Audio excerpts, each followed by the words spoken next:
What's going on, everybody? Welcome to Command and Console. My name is Jason. Today we have another charity shop haul to show you guys. So you've probably seen I've had some amazing luck in charity shops at the moment. I've posted community posts about them recently. A couple of WWE DVD sets that went for crazy money in CEX. That Saw 2 video game that was an unreal find, £1.50 turning to £30 rating. Unbelievable finds there. The luck in the charity just keeps on giving at the moment for some reason. British Heart Foundation, the charity shop no one expects to look into because they usually are kind of like the prices aren't what I would usually pay, especially some of my locals. They're really expensive.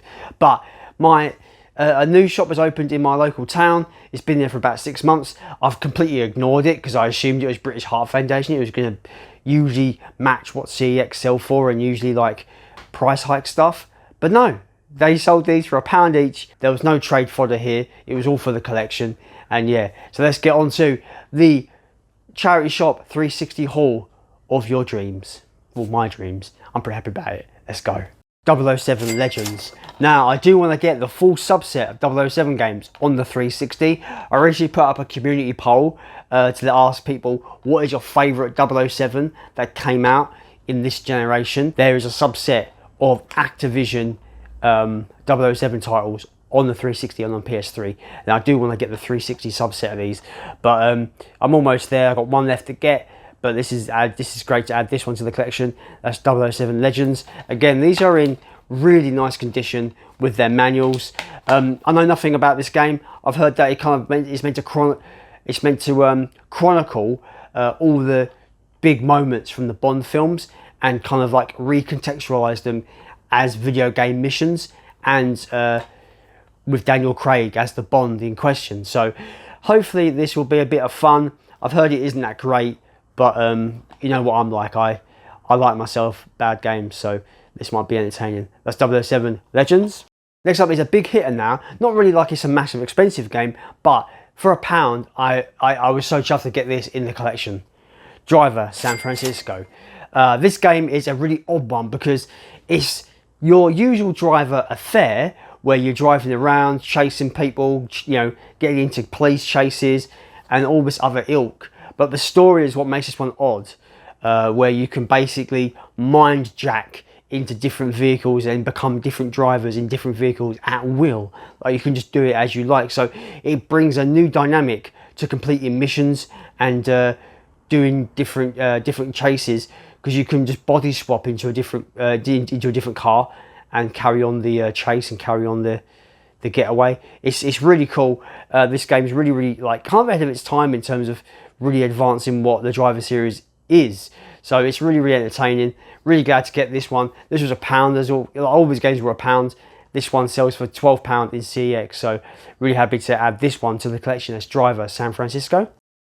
Next up is considered to be one of the worst games ever made.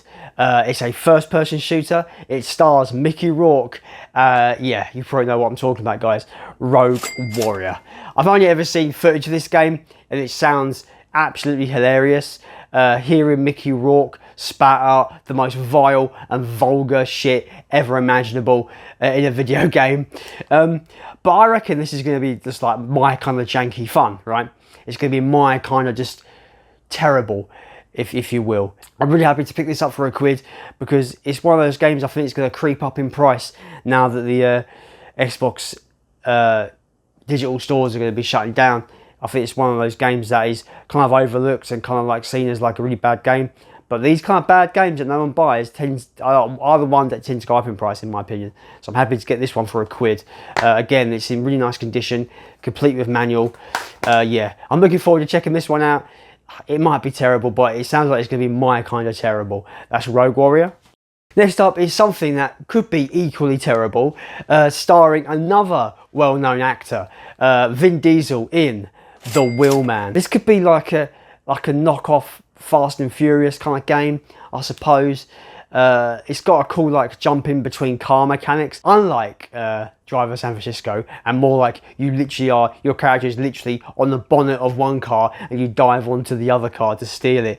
It looks like a ridiculous Michael Bay-esque action fest, and I've heard it's actually not too bad. It could be terrible in the writing department because Vin Diesel's in it, and I don't really rate anything he's really in, to be honest, in terms of the writing process. But this could be fun.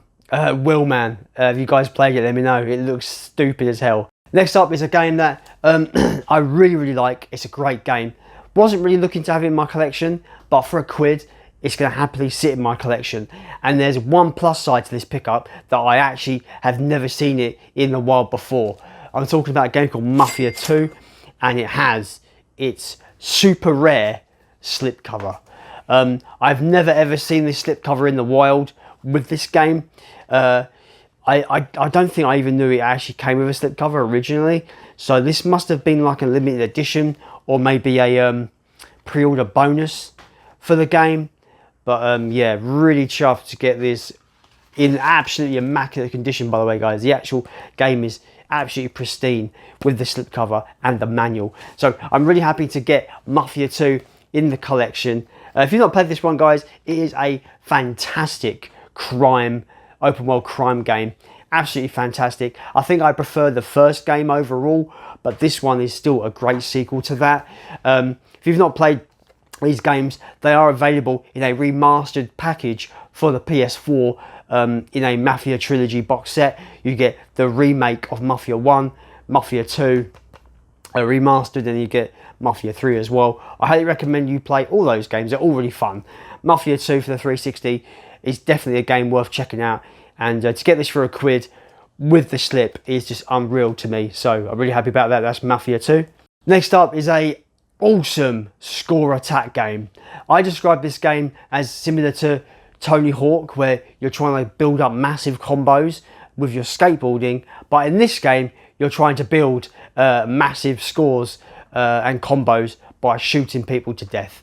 I'm talking about a game called The Club. This game is criminally overlooked. It's so addictive, it's so fun. Like I said, it's similar to your usual score attack game, like Tony Hawk and Pac-Man and stuff like that. We are looking to build combos and get your score up, but in this it's all about murder and shooting people in the face. So yeah, it's really fun. I really highly recommend it. Check it out. It's still really cheap. Like, I got this for £1, but it only sells for about £2 or £3 in CX anyway, so it's definitely worth that kind of price on its own. So I really do recommend this game. If you like racking up high scores, getting high combos, keeping your multiplier as high as possible, but you just want to shoot people in the head, this is the kind of game for you. That's The Club. So that is it, guys. That is the charity shop haul of our dreams from the charity shops. Yeah, this is the kind of stuff you love to find in these charity shops. £1 a game. They all want to be in your collection. Yes, obviously I've had some amazing luck with trade fodder towards the collection, like that Saw 2 game. Unbelievable, right? I couldn't believe my luck with that one. So that's it, guys. Let me know any of your thoughts in the comments down below. And as always, let's continue to build an Xbox 360 collection.